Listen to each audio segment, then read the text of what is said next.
The alarm screamed through the command center of Aegis 9, the orbital defense station that floated high above Earth. Captain Deho ran his hand through his black hair and stared at the screen in front of him. The numbers didn't lie. The massive rock called Oblivion 7 was coming straight for Earth, and nothing could stop it. 14 months, Dr. Minji said quietly from her station. She was the one who had discovered the asteroid 3 weeks ago. Since then, she had checked her math 1,000 times. Every calculation gave the same answer. We have 14 months before impact. Deho looked at the young woman. Her eyes were red from crying and lack of sleep. Are you absolutely sure? He asked, though he already knew the answer. Yes, Captain, I'm sure.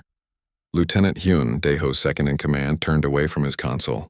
He was only 25 years old, fresh from the academy, and his hands shook as he spoke. Sir, reports are coming in from around the world. People are panicking. There are riots in major cities. The stock markets have crashed. Deho nodded slowly. What else could people do? When death came for everyone, panic was natural. He had sent a message to his family on Earth that morning, telling his parents and his sister that he loved them. What else was there to say? Down on the lunar colony, Ambassador Jiwon sat in her office and watched Earth through the large window. The blue planet looked so peaceful from here, so beautiful. It was hard to believe that in a little over a year it would be a dead world. She had spent her entire career building relationships between Earth and the lunar settlements. Now all of that work meant nothing. Her assistant knocked on the door. Ambassador, the emergency council meeting is starting. Jiwon stood and straightened her uniform. Even facing the end of everything, protocols had to be followed. It was all they had left. The meeting was short and grim. Earth's leaders had no solutions. Every nuclear weapon on the planet could be fired at Oblivion 7, and it wouldn't change the asteroid's path. Every rocket, every weapon, every piece of technology humanity had built over thousands of years was useless against this simple rock flying through space. We can't evacuate, the Secretary General said, his voice flat. Even if we had enough ships, which we don't, there's nowhere to go. The lunar colony can support maybe 50,000 people. Mars colony even less. Earth has 11 billion people. The meeting ended with no answers and no hope. Jiwon returned to her office and cried for the first time in 20 years. 2 months passed. Earth descended into chaos in some places, while others became strangely peaceful. Some people rioted and looted. Others spent time with their families trying to make every moment count. Religious groups preached about the end times. Scientists worked frantically on impossible solutions. Everyone coped in their own way. On Aegis 9, Captain Deho and his crew continued their watch. There was no point to it anymore, but the routine helped. Lieutenant Hyun had stopped shaking. Dr. Minji still checked her calculations every day, hoping to find an error that didn't exist then. On a Tuesday morning at 600 hours, every sensor on Aegis 9 went crazy at once. Captain, Hyun shouted. Something just appeared in orbit. Multiple contacts, big ones. Deho jumped from his chair and ran to the main display. His mouth fell open. 6 massive ships hung in space above Earth. They were unlike anything he had ever seen. Each one was the size of a mountain, their hulls covered in strange patterns that seemed to glow with inner light. Where did they come from? He demanded. I don't know, sir. Hyun replied, his voice high with fear. They just appeared. No engine signatures, no heat trails. 1 second nothing, the next second they were just there. Dr. Minji was frantically scanning the ships. I'm reading energy levels that shouldn't be possible. Their power output is thousands of times greater than our largest reactors. On Earth, military forces scrambled, fighter jets launched, missile systems powered up. After months of facing death from an asteroid, humanity now faced something else, something that had technology far beyond their own. Ambassador Jiwon received an urgent call from Earth Command. All diplomatic personnel are ordered to make contact if possible. We need to know what they want. The alien ships did nothing. They simply hung in orbit, silent and waiting. Hours passed with no communication. The tension grew unbearable. Was this an invasion? Were they here to watch humanity die? Or something else? Then, at 1500 hours, every radio, every television, every communication device on Earth and in orbit received the same message. It wasn't in any human language, but somehow everyone understood it. The meaning appeared directly in their minds. We are the Vorath. We have traveled far to reach you. We detected the object that threatens your world. We can help. The words caused confusion and hope in equal measure. Captain Deho grabbed his radio. "This is Captain Deho of the Terran Defense Station Aegis 9. We receive your message. How can you help us?" The response came immediately. "We will move the object called Oblivion 7. Our technology can manipulate gravity. We will change its path away from your planet." Around the world, people held their breath. It seemed too good to be true. Dr. Minji checked her sensors again. "Captain, I'm detecting massive gravity waves forming around Oblivion 7. Something is happening." On the main screen, they watched as the asteroid began to move. Not much at first, just a slight change in trajectory. But the change grew stronger. The massive rock that had been humanity's doom sentence began to turn away from Earth. "It's working," Minji whispered. "It's actually working." The process took 6 hours. 6 hours of watching in amazement as technology beyond human understanding did what seemed impossible. The Vorath ships generated gravity fields that pushed and pulled at Oblivion 7, changing its course degree by degree. When it was finished, the asteroid that would have destroyed all life on Earth sailed harmlessly past the planet, missing by 2 million kilometers. The world erupted in celebration. People danced in the streets. Church bells rang. Strangers hugged each other and cried tears of joy. Humanity had been saved. Captain Deho stood on the bridge of Aegis 9 with tears running down his face. Lieutenant Hyun was laughing and crying at the same time. Dr. Minji had collapsed into her chair, overwhelmed with relief. The Vorath sent one more message. This time an image appeared on the screens. A tall being with silver skin and large dark eyes looked at them. This was Overlord Rathanen, leader of the Vorath fleet. "We have given you time," the alien said, his words forming in everyone's mind. "What you do with it will echo across the stars. Use this gift wisely. Remember this day. Remember that someone cared enough to save you." Then the 6 massive ships simply vanished exactly as they had arrived. One moment they were there, the next they were gone. Ambassador Jiwon stood at her window on the lunar colony, watching Earth below. The planet still looked blue and peaceful, but now it had a future. She made a promise to herself that moment. Humanity would remember this gift. They would remember the Vorath.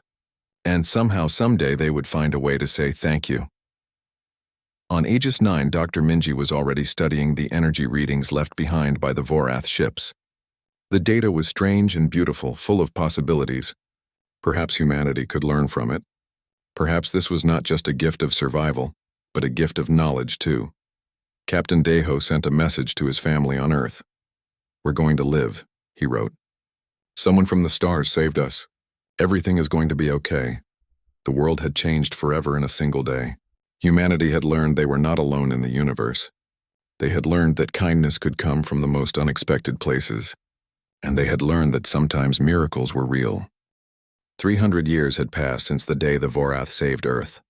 The planet below looked very different now. The old borders between nations had faded away, replaced by the unified government called the Terran Coalition. Cities stretched across continents in gleaming towers of steel and glass. Orbital elevators connected Earth to stations in space. Humanity had been reborn. Admiral Salmon stood on the bridge of the TDF Indomitable, the flagship of the Terran Defense Fleet. She was the great-great-granddaughter of Captain Deho, and she wore her ancestors' medal on her uniform with pride. The medal was a simple piece of metal, given to those who had witnessed the Vorath salvation. Her family treasured it like sacred gold. "Admiral, we're approaching the Harmony Station," her first officer reported. Soman nodded. Harmony Station orbited a planet called New Singapore, 42 light-years from Earth. It was one of 47 human colonies spread across the stars. 300 years ago, humans could barely reach their own moon. Now they had built an empire among the stars. The technology that made it possible came from studying the energy readings the Vorath had left behind. Dr. Minji, the scientist from Aegis 9, had spent 50 years of her life decoding those patterns.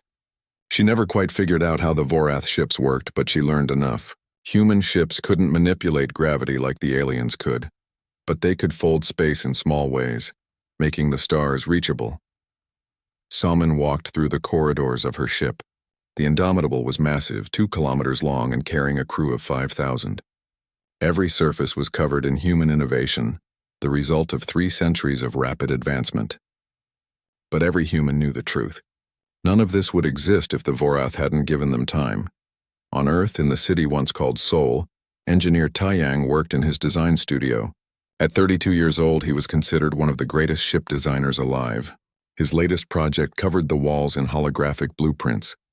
It was a new type of engine that could make ships travel even faster through folded space.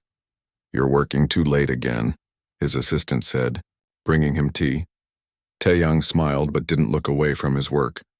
This design could cut travel time between colonies by half. Think of what that means. Families separated by light years could see each other more often. His assistant shook her head. "You sound like your grandmother. She always said the same thing." That made Taeyang pause. His grandmother had been an engineer on the lunar colony, one of the first to study Vorath technology. She had told him stories as a child about the day the aliens came. Those stories had inspired him to become an engineer himself. In the diplomatic quarter of Earth's capital city, diplomat Yoonji prepared for another day of meetings. She was the granddaughter of Ambassador Jiwon, the woman who had watched the Vorath save Earth from the lunar colony. Yoonji had joined the Coalition's First Contact Division, the department responsible for meeting new alien species. In 300 years, humanity had encountered 18 different alien civilizations. Some were friendly, like the peaceful Kelm who traded art and music. Others were hostile, like the Ragoth pirates who raided colony ships. But none of them knew anything about the Vorath. "It's like they vanished completely," Yoonji said to her colleague over breakfast. 300 years of searching and we've found nothing. No Vorath colonies, no Vorath ruins, not even stories about them from other species. "Maybe they didn't want to be found," her colleague suggested. Yoonji thought about that often. Why had the Vorath saved humanity and then disappeared? Were they still out there somewhere? Or had something terrible happened to them?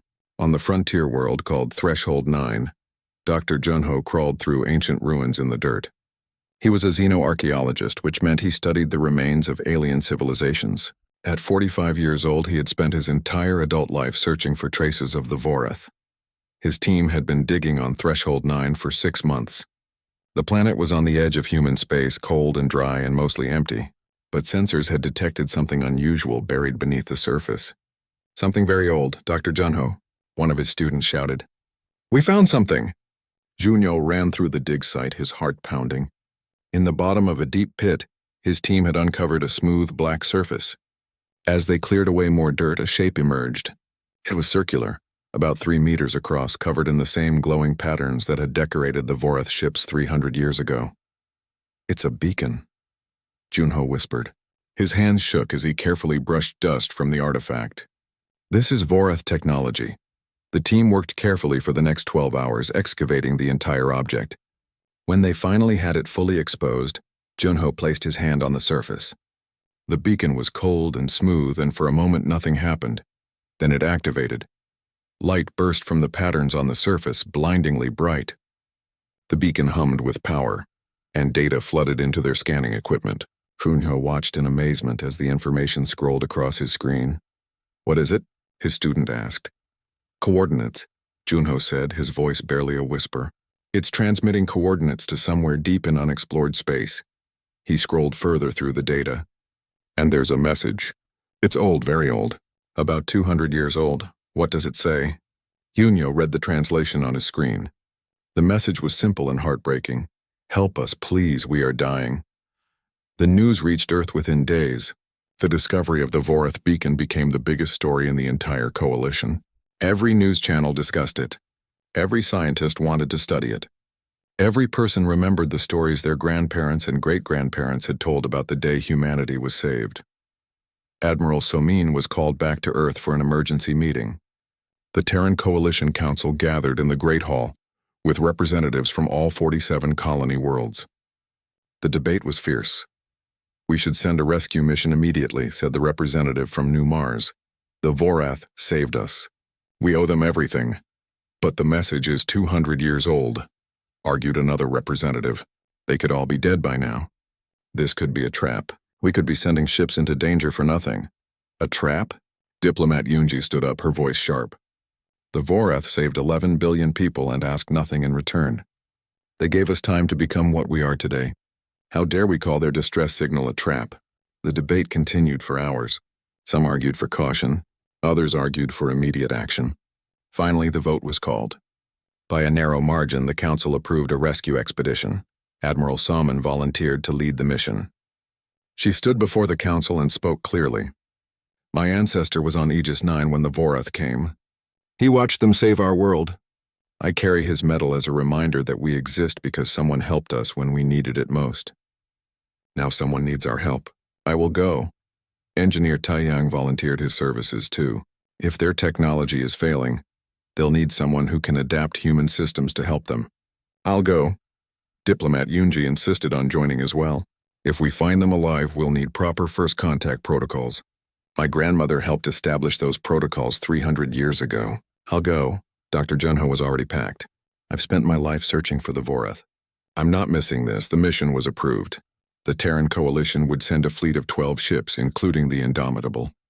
They would carry supplies, medical equipment, engineers, and diplomats. The journey would take 6 months through unexplored space, following the coordinates from the beacon. As the fleet prepared to depart, people across all human worlds watched and waited. This was different from any other mission. This wasn't exploration or trade or military action. This was about paying back a debt that had lasted 3 centuries. On the night before departure, Salmon visited the memorial garden on Earth. At the center stood a statue of an alien figure with silver skin and large eyes, representing the Vorath who had saved humanity. The inscription at the base read, "They gave us tomorrow." Salmon placed her hand on the statue. "We're coming," she whispered. "Whatever happened to you, wherever you are, we're coming to help." The next morning, the fleet launched. 12 ships folded space and disappeared from Earth's orbit, heading into the unknown. 400 billion humans across 47 worlds held their breath and hoped. Hoped that they weren't too late. Hoped that they could repay the gift they had been given. Hoped that somewhere out there, the Vorath were still alive and waiting for rescue. The journey had begun. Humanity was finally going to say thank you. The journey through unexplored space felt endless. Admiral Salmon watched the stars pass by on the main screen of the Indomitable, each day taking them further from human territory. 6 months was a long time to wonder what they would find at the end. "Admiral, we're detecting something ahead," the sensor officer called out. "It's big." Salmon leaned forward in her chair. On the screen, a massive structure appeared. It was a ring, floating in empty space between stars easily 1,000 kilometers across. The metal was dark and pitted with age, and pieces broke off as they watched, drifting away into the void. "What is it?" Salmon asked. Engineer Taiyang studied the readings from his station. His eyes went wide. "It's a gateway of some kind. Look at these energy patterns. This thing used to connect 2 points in space like a permanent bridge, but it's dead now. The technology has failed. How old is it?" Diplomat Yunji asked. "Thousands of years at least," Taiyang replied quietly. "Maybe much older. Dr. Junho recorded everything with his equipment. This is Vorath construction. The patterns match the beacon we found. But this is on a scale I never imagined. They built bridges between stars. The fleet moved past the dead gateway carefully. Over the next weeks, they found more ruins. Stations that once housed millions, now silent and cold. Planetary facilities stripped of all life. Everywhere they looked, they saw evidence of a civilization that had been impossibly advanced and unimaginably vast. "How could all of this just die?" one of Salmon's officers asked. Nobody had an answer. The ruins were ancient, but many looked like they had been abandoned relatively recently, in the last few centuries. Something had happened to the Vorath Empire. Something that had brought low a civilization that had lasted for millions of years. As they traveled deeper into what had once been Vorath space, the evidence grew more disturbing. Taiyang spent hours studying the technology they found on derelict stations. "It's degrading," he reported to Salmon. "The Vorath tech is failing somehow. Look at this power core. It's made from materials I can't even identify, but it's breaking down at the molecular level." "Why?" Salmon asked. "I don't know. It's like the universe itself is rejecting their technology, or maybe they used up all of something they needed to maintain it." Either way, once it started failing, everything fell apart. Yunji felt a cold dread growing in her stomach. The Vorath had saved humanity with technology that could manipulate gravity and move asteroids like toys. If that technology was failing, what state would they find the Vorath in? After 6 months of travel, the fleet finally reached the coordinates from the beacon. What they found made everyone on every ship fall silent. A red giant star dominated the view, bloated and angry. Its light was dim and red, nothing like the bright yellow of Earth's sun. Orbiting close to the dying star was a planet. Sensors showed it had once been beautiful, with blue oceans and green continents. Now the oceans were gone, boiled away. The continents were scorched deserts. Cities that had stood for millions of years were crumbling ruins. "That's Vorath Prime," Dr. Junho said, his voice filled with sadness. "Their homeworld." Soman stared at the screen. The planet looked like a corpse. "How long has the star been like this?" "Several thousand years," the science officer reported. "It's a red giant in its final stages. In a few more centuries, it will expand and consume the planet completely." "Scan for life signs," Somin ordered, though she feared what they would find. Minutes passed in tense silence. Then the sensor officer looked up with surprise. "I'm reading life signs underground, faint but definitely there." Hope surged through the bridge. "How many?" Soman demanded. "Less than 10,000. All concentrated in what looks like underground bunkers near the equator." 10,000. The Vorath had saved 11 billion humans. Now fewer than 10,000 of them remained. The numbers were devastating. "Prepare landing parties," Soman ordered. "Medical teams, engineers, diplomats. We're going down." The landing craft descended through a thin, hot atmosphere. The surface temperature was over 60 degrees Celsius.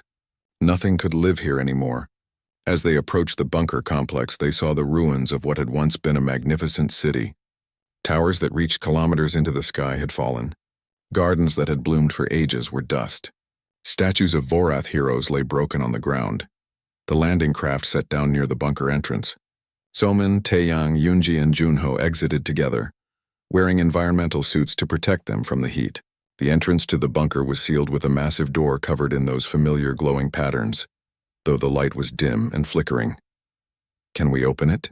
Soman asked. Taeyang examined the door. "The locking mechanism is still active, barely. I can interface with it." He worked for several minutes, his fingers flying over his portable computer. Finally, the door groaned and began to open. Hot air rushed out from inside, carrying a strange smell. The team entered carefully, weapons ready but not raised. The corridor beyond was dark except for emergency lighting. The walls were lined with doors, most of them sealed. "Hello?" Yunji called out. "We are humans from Earth. We received your distress call. We've come to help." For a long moment, nothing happened. Then a door at the end of the corridor opened. A figure stepped out into the dim light. It was a Vorath, tall, with silver skin that had dulled to gray. The large dark eyes looked sunken and tired. The alien wore simple robes that had been patched many times. It stared at the humans in disbelief. "You came," the Vorath said, the words forming in their minds just like 300 years ago. "You actually came." More Vorath emerged from doorways. All of them looked thin and weak. Many were elderly. Some were carried by others too sick to walk. They gathered in the corridor, staring at the humans like they were seeing ghosts. An old Vorath pushed through the crowd. He was ancient, his skin wrinkled, his movements slow and painful, but Yunji recognized him from the historical records. The face was the same, just aged by 3 centuries. "Overlord Rathnan," she whispered. The old alien looked at her with those deep dark eyes. "You remember my name." "Every human child learns your name," Yunji said. "You saved our world." Rathanan's legs seemed to give out. Other Vorath caught him and gently lowered him to sit on the floor. The old overlord was crying, though Vorath tears looked different from human ones, more like streams of light running down his face. "We never thought anyone would come," he said. "The beacon was sent 200 of your years ago. We had given up hope." Soman knelt down to be at his level. "Tell us what happened. Tell us how we can help." Over the next hours, Rathnan told them the tragic story. The Vorath civilization was old, millions of years old. They had spread across thousands of stars. They had built wonders beyond imagination. But they had used up the rare elements that powered their technology. Elements that took billions of years for the universe to create naturally. As their technology began to fail, they couldn't maintain their empire. Colonies were cut off from each other as the gateways broke down. Populations declined. Wars broke out over the remaining resources. In the end, the Vorath had made a choice. They would return to their homeworld and face their ending with dignity. But then their star had begun to die, swelling into a red giant. The process would take thousands of years, but it was unstoppable. The Vorath had accepted this as their fate. They were a dying species, and their sun was dying with them. "We came to Earth because we knew we were ending," Rathnan explained. We wanted our last act to be one of kindness. We saved you so that someone would remember that the Vorath existed, that we had tried to be good. Why didn't you ask for help then? Taeyang asked. We would have tried. You were so young, Rathnan said. You had barely reached your own moon. What could you have done? We didn't want to burden you with our problems. The gift was supposed to be free with no price. Dr. Junho looked around at the bunker at the dying Vorath huddled in the corridor. How many of you are left? Just under 10,000, a female Vorath replied. Her name was Sora, and she was their historian. We were billions once. But starvation, disease, and despair took most. Many chose to die rather than suffer. Those of us who remain do so only because we are too stubborn to give up. The solar flares are getting worse, another Vorath added. Our shields barely hold anymore. We have perhaps months left, maybe only weeks. Somin stood up, her decision already made. Then we have no time to waste. We're evacuating all of you, today, right now. The Vorath stared at her in shock. Rathanen shook his head. Your ships are not designed for us. We need different atmosphere, different gravity. It would take too long. Then we'll adapt them, Taeyang interrupted. That's what humans do. We adapt, we improvise. We make things work. You gave us 300 years of life. We're going to give you the same. Yunji smiled. You saved every human on Earth. Did you think we would do any less for you? For the first time in centuries, hope appeared in Vorath eyes. They looked at each other, barely believing what they were hearing. Rathanen covered his face with his hands, his shoulders shaking with emotion. Thank you, he whispered. Thank you. Outside, the red giant sun burned in the sky, counting down the last days of a dying world. But inside the bunker, surrounded by humans who had traveled across the galaxy to help them, the Vorath allowed themselves to feel something they thought they had lost forever. Hope. The evacuation began immediately. Admiral Somin divided her 12 ships into teams with specific jobs. Some would ferry Vorath refugees to the larger vessels. Others would guard against solar flares from the dying sun. The rest would help engineer Taeyang modify the ships to support Vorath biology. Taeyang worked faster than he ever had in his life. The Vorath needed atmosphere with higher nitrogen content and lower pressure than humans. Their skin couldn't handle Earth normal gravity without pain. He had to redesign life support systems on the fly, creating solutions that shouldn't work but somehow did. I need 6 more atmospheric processors, he shouted to his team. And get me every gravity compensator we have. Strip them from the cargo holds if you have to. His crew scrambled to obey. Everyone knew that time was running out. The red giant sun was growing more unstable each day. Solar flares lashed out randomly, forcing the ships to raise shields. Each flare drained power they needed for other systems. Down on the planet, diplomat Yunji worked with Elder Sora to organize the evacuation. They had to catalog every Vorath, assess who needed immediate medical care, and decide what artifacts could be saved. We can't take everything, Yunji said gently. Looking at the vast archive rooms filled with millions of years of Vorath history, the ships don't have enough space. Sora's face showed pain, but she nodded. I understand. We must choose what matters most. She moved through the archives, selecting data crystals that contained genetic information, cultural records, and scientific knowledge. Each crystal held billions of pieces of information. This is who we are, she said, carefully packing them. Everything else can be lost, but not this. Dr. Junho led teams into the dangerous ruins above ground, searching for artifacts that couldn't be replaced.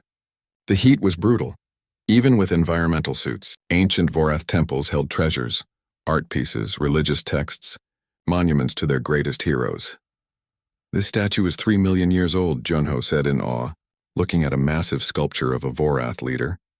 How do we move it? We can't, his assistant said sadly.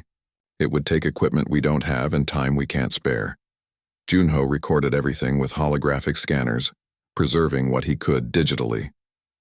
It felt inadequate, like taking pictures of a loved one instead of saving their life. But it was all they could do. The first Vorath boarded the ships nervously. Many had never left their planet. They moved slowly, weakened by malnutrition and age.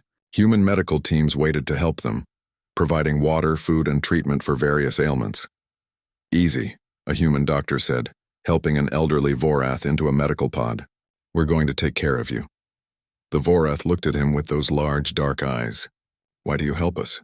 We are nothing to you. You're everything to us, the doctor replied. Without you, none of us would exist. But not all Vorath wanted to leave.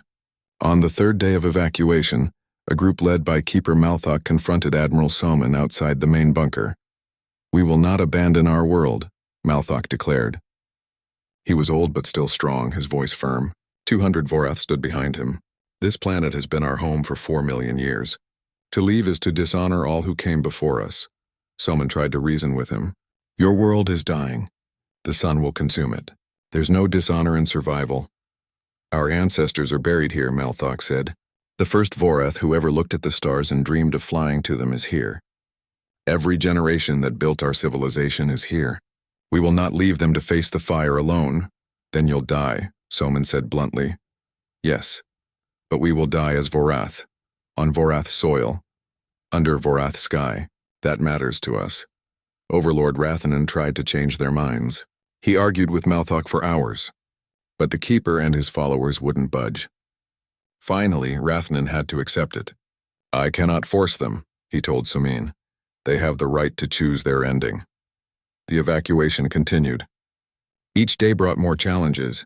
The modified life support systems broke down and had to be repaired. Food supplies ran low. The ships grew dangerously overcrowded.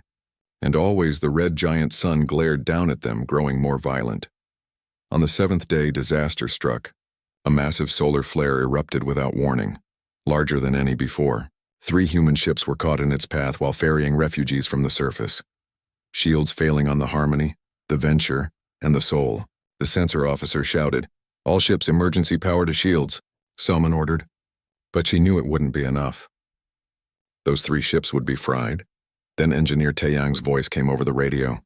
"Admiral, I'm on the Soul. I can reroute power manually from the engine core to the shields, but someone has to stay at the core to maintain the connection. The radiation will be lethal." Soman felt ice form in her stomach. "Negative, Taeyang. Find another way." "There is no other way. 3,000 Vorath are on these ships, plus human crew. I can save them." His voice was calm. "My grandmother studied Vorath technology her whole life. She always said they gave us a gift. Let me give something back." Taeyang, nope. But he had already cut the connection. On the Soul, Taeyang ran through the corridors to the engine core. The ship shook as the solar flare hit the shields. Warning alarms screamed. He could hear the shields beginning to fail, the sound like tearing metal. He reached the core and opened the manual access panel. The radiation here was already dangerous, but he ignored the warnings on his suit. With steady hands, he began rerouting power conduits, connecting systems that weren't meant to be connected. The shields strengthened. On all 3 ships, the crew watched in amazement as their shield strength climbed from critical levels back to safe. They would survive the solar flare, but in the engine core, Taeyang collapsed. The radiation had cooked through his suit. He lay on the floor, his body broken, but he was smiling. His communications link was still open. "Did it work?" he asked weakly. "Yes," Soman said, tears running down her face. "They're safe. You saved them." "Good, that's good," Taeyang coughed. "Tell my mom I'm sorry I won't make it home. Tell her I did something that mattered." "Everyone will know what you did," Soman promised. "Your name will be remembered forever." "That's nice," Taeyang said. Then quietly, "My grandmother was right. Helping others, it feels good." His suit monitors flatlined. Engineer Taeyang, who had designed ships that connected the human colonies, who had dreamed of making the universe smaller for families separated by distance, was gone. The news of his sacrifice spread through all the ships. The Vorath were devastated. They had not asked for this. They had not wanted any human to die for them. Many wept openly. Keeper Malthok, who had refused to leave, walked out of the bunker after hearing the news. He found Soman and bowed deeply before her, the Vorath gesture of profound respect. "I was wrong," he said. "You humans understand honor better than I gave you credit for. That one gave his life for people he barely knew, people of a different species. There is no greater honor than that." He turned to his followers. "We will leave. We will live. To do less would dishonor his sacrifice." In the end, all the Vorath left their dying world. Every single one of the remaining 10,000 boarded the human ships. They brought what they could. Data crystals full of knowledge, a few precious artifacts, seeds from the last surviving plants. But mostly they brought themselves and their memories. Overlord Rathanan was the last Vorath to board. He stood at the airlock looking back at his world one final time. The red sun hung in the black sky, bloated and angry. The planet's surface was scorched and dead, but it was home. "Goodbye," he whispered. "Forgive us for leaving you." Then he stepped through the airlock. The door sealed behind him. Admiral Soman gave the order. "All ships plot course for the jump point. We're going home." The fleet lifted off from Vorath Prime. As they climbed away from the planet, another solar flare erupted, the largest yet. It engulfed the space where they had been orbiting just minutes before. If they had stayed any longer, none would have survived. The ships jumped to faster-than-light travel, leaving the dying red giant behind. In the viewing ports, the Vorath watched their sun shrink to a point of light, then disappear entirely. They were refugees now. The last survivors of a civilization millions of years old, but they were alive, and they were not alone. Throughout the fleet, humans and Vorath sat together in the corridors, sharing food and stories. Language barriers didn't matter. The meaning came through in shared glances and gentle touches. Two species, bound together by gratitude and sacrifice. Elder Sora sat with Diplomat Yunji in the observation deck of the Indomitable. They watched the stars stream past in faster-than-light travel, beautiful and endless. "Your friend gave his life for us," Sora said quietly. "We will never forget him." "He gave his life because it was right," Yunji replied. 300 years ago you saved humanity. Today we returned the favor. Maybe that's how civilization works. Maybe we all save each other." Sora nodded slowly. "Perhaps you are right. Perhaps the greatest gift we gave you was not saving your world. Perhaps it was showing you that kindness matters. And now you have shown us the same." The journey home would take months, but for the first time in centuries, the future held hope instead of ending. The Vorath would live. They would rebuild. And they would do it alongside the humans who had refused to let them die alone. In his quarters, Admiral Soman placed Engineer Taeyang's personal effects. The fleet emerged from faster-than-light travel at the edge of human space. Every colony in the Terran Coalition had heard the news. The Vorath had been found alive. They were coming home, except home wasn't the right word. The Vorath had no home anymore. Their world was gone, consumed by a dying sun. They needed a new beginning. The Terran Coalition had spent the months during the fleet's return journey preparing. They had selected a planet called New Haven, located in a quiet star system with a stable yellow sun. The planet had similar gravity to Vorath Prime, breathable atmosphere, and vast oceans. Teams of terraformers had already begun adjusting the environment to better suit Vorath biology. When the fleet arrived at New Haven, thousands of human ships were already in orbit. Supply vessels, construction ships, colony transports. Millions of human volunteers had come to help build a new world for the Vorath refugees. Overlord Rathanen stood in the observation deck of the Indomitable, staring at the blue and green planet below. Tears of light ran down his ancient face. "We don't deserve this," he said to Admiral Somin, who stood beside him. "Yes, you do," Somin replied firmly.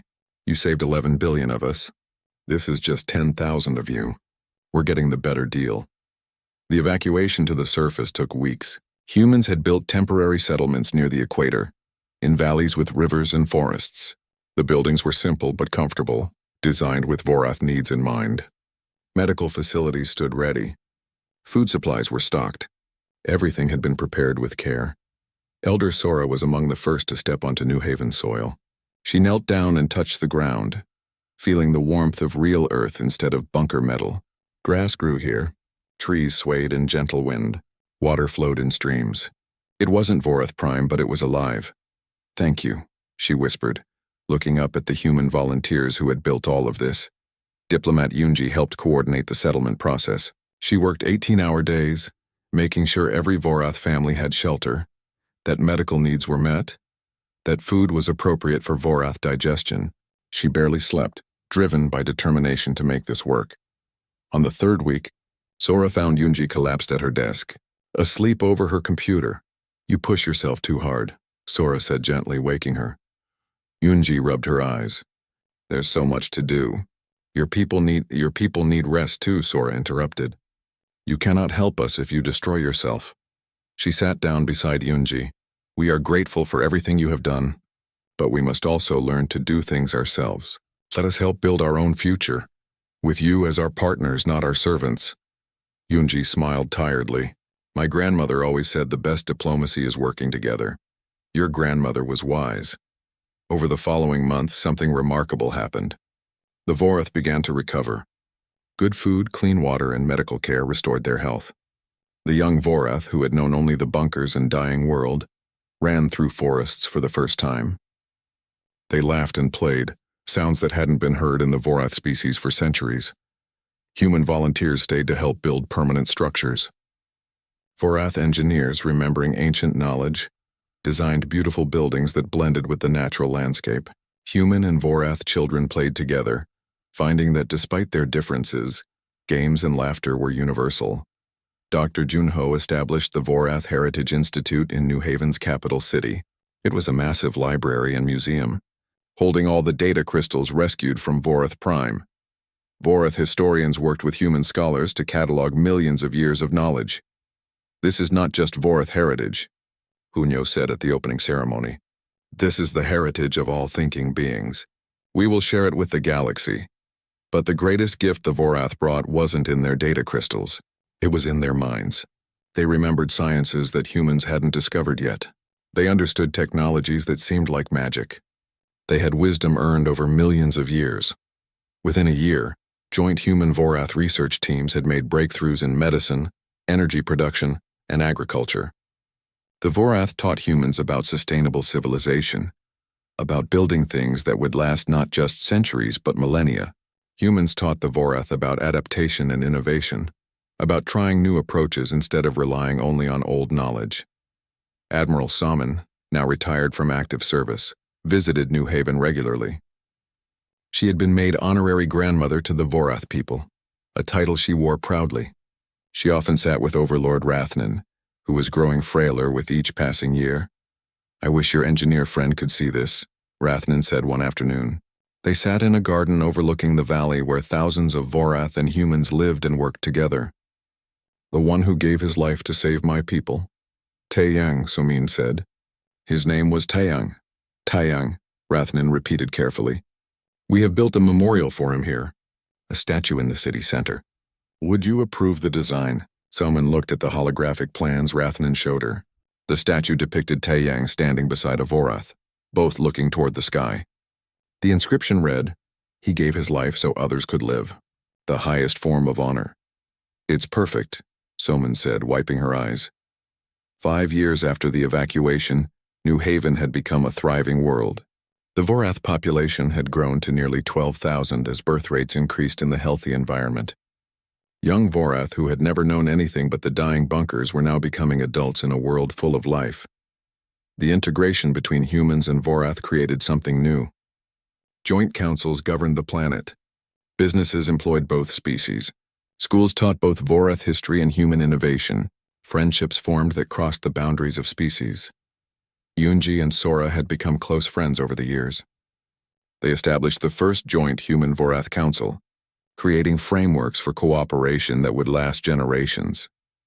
"We are creating something that has never existed before," Sora said during one council meeting. "Not human civilization, not Vorath civilization, but something shared." Then came the discovery that would change everything. Long-range sensor arrays detected something moving through space toward the Terran Coalition. It wasn't a ship or an asteroid. It was a wave of destruction, consuming everything in its path. The sensors could barely comprehend what they were seeing. "It's artificial," the science teams reported. "Some kind of synthetic intelligence, but massive. It's destroying entire star systems. The Terran Coalition called it the Scourge. Calculations showed it would reach human space in less than 10 years. Nothing humanity had could stop it. Every weapon, every defense would be useless against something that could consume stars. Emergency meetings were called across all human worlds. Fear spread like wildfire. They had survived one extinction event 300 years ago. Now another had come, but this time they weren't alone. The Vorath brought their ancient knowledge to the table. They had seen threats like this before millions of years ago. They knew strategies that humans hadn't imagined. "We cannot fight it with force alone," Rathnan said, though he was now so old he could barely speak. "We must be clever. We must work together. Humans bring innovation. We bring experience. Together we might find a way." Thus began the greatest collaboration in galactic history, Human engineers and Vorath scientists worked day and night. They combined human industrial might with Vorath theoretical knowledge. They created new technologies that neither species could have built alone. They designed warships that used gravitational manipulation, something humans had never mastered, but the Vorath understood perfectly. They created shields that could deflect the Scourge's weapons, using principles from both species' physics. Other alien species heard about the human-Vorath alliance. The Kelm brought their knowledge of energy fields. The Regasi offered their skills in quantum mechanics. Species that had barely known each other came together because of what the humans and Vorath had started. It became known as the Covenant of Remembrance. Dozens of species unified to face the Scourge together. Admiral Soman's daughter, who had joined the Terran Defense Fleet like her mother, commanded the combined fleet. Her name was Hana, and she carried her great-great-great-grandfather Deho's medal along with her mother Soman's. "We fight not just for ourselves," Hana said to the assembled fleet before the battle. "We fight for everyone who ever showed kindness to strangers. We fight because 300 years ago, someone saved us when they didn't have to. We fight because 5 years ago we returned that favor. Now we fight to protect all those who believe in helping each other." The battle with the Scourge lasted 3 days. It was fought across an entire star system, with thousands of ships against an intelligence that had consumed dozens of civilizations. The fighting was desperate and brutal, but the Covenant held. Human ships darted and weaved with their innovation. Vorath warships struck with precision earned from millions of years of experience. The other species added their unique abilities. Together they did what none could do alone. They won. The Scourge was destroyed, broken apart, and scattered. The victory came at a cost. Thousands of ships lost, millions of lives gone. But the galaxy had survived. In the aftermath, something unprecedented happened. The Covenant of Remembrance didn't dissolve. Instead, it grew stronger. More species joined. What had begun as humans repaying a debt to the Vorath became the foundation of a galactic civilization built